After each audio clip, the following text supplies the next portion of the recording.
नमस्कार। आइए शुरू करते हैं भगवान शिव की महाशिवरात्रि की कथा।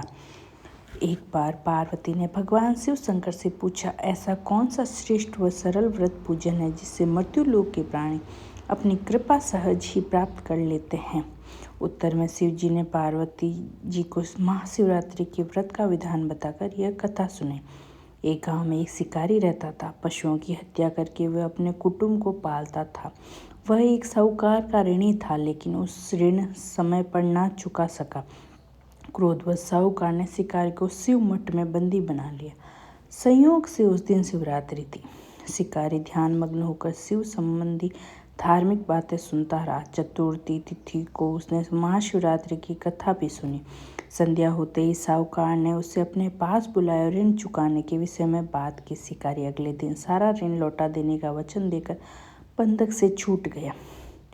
अपनी दिनचर्या की भांति वह जंगल में शिकार के लिए निकला, लेकिन दिन भर बंदीगृह में रहने के कारण भूख प्यास से व्याकुल था।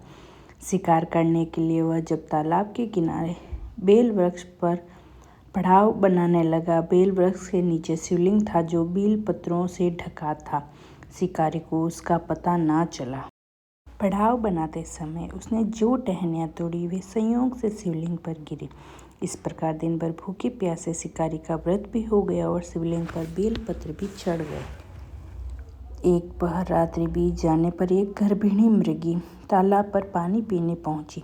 शिकारी ने धनुष पर तीर चढ़ाकर ज्यों ही प्रत्यंचा खींची, मृगी बोली, मैं गर्भिणी हूँ, शीघ्र ही प्रसव करूँगी। तुम एक साथ दो जीवों की हत्या करोगे तो जो ठीक नहीं है। मैं अपने बच्चे को जन्म देकर शीघ्र ही तुम्हारे सामने प्रस्तुत हो जाऊंगी, तब तुम मुझे मार लेना। शिकारी ने प्रत्यंचा ढीली कर दी और मृगी झाड़ियों में लुप्त हो गई। कुछ देर बाद एक और मृगी उधर से निकली। शिकारी की प्रसन्नता का ठिकाना न रहा। समीप आने पर उसने धनुष पर बाण चढ़ाया। तब उसे देख मृगी ने विनम्रतापूर्ण निवेदन किया, हे अपराधी, मैं थोड़ी देर पहले ही ऋतु से निवृत्त हुई हूँ, कामातुर विरहिणी हूँ। मैं अपने प्रिय की खोज में भटक रही हूँ। मैं अपने पति से मिलकर शीघ्र ही तुम्हारे पास आ जाऊंगी। शिकारी ने उसे भी जाने दिया। 2 बार शिकारी को खोकर उसका माथा ठनका। वह चिंता में पड़ गया। रात्रि का आखिरी पहर बीत रहा था। तभी एक अन्य मृगी अपने बच्चों के साथ उधर से निकली। स्वर्णिम अवसर था। उसने धनुष पर तीर चढ़ाने में देर न लगाई। वह तीर छोड़ने ही वाला था। मृगी बोली, हे अपराधी, मैं इन बच्चों को पिता के हवाले करके लौट आऊंगी। इस समय मुझे तू मत मार।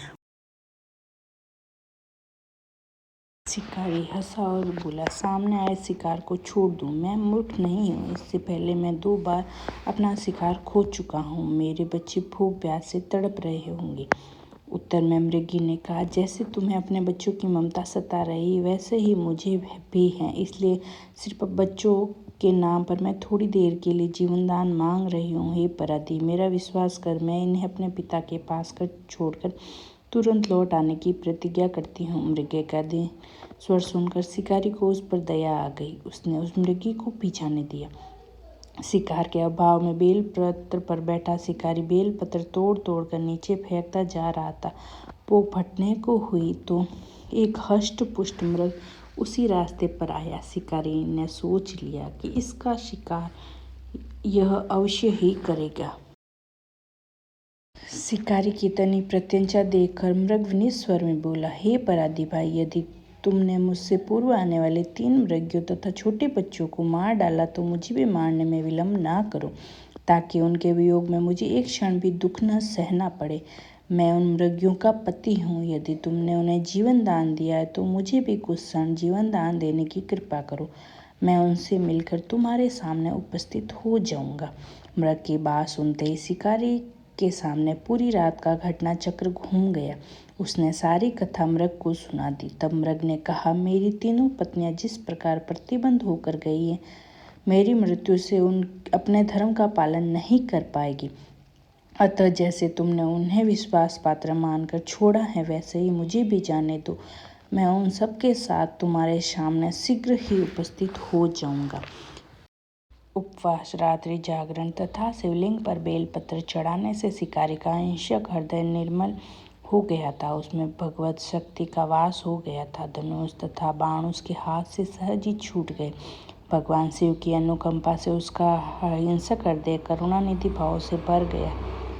वह अपने अतीत के कर्मों को याद करके पश्चाताप की ज्वाला में जलने लगा। थोड़ी ही देर बाद मृग सपरिवार शिकारी के समक्ष उपस्थित हो गया ताकि वह उनका शिकार कर सके, किंतु जंगली पशु की ऐसी सत्यता, सात्विकता व सामूहिक प्रेम भाव देखकर शिकारी को बड़ी ग्लानि हुई। उसने नेत्रों से आंसुओं की झड़ी लग गई। उस मृग परिवार को न मारकर शिकारी ने अपने कठोर हृदय को जीव हिंसा से हटा सदा के लिए कोमल व दयालु बना दिया। देवलोक से समस्त देव समाज की इस घटना को देख रहा था। घटना की परिणति होते ही देवी देवताओं ने पुष्प वर्षा की। तब शिकारी तथा मृग परिवार मोक्ष को प्राप्त हुए।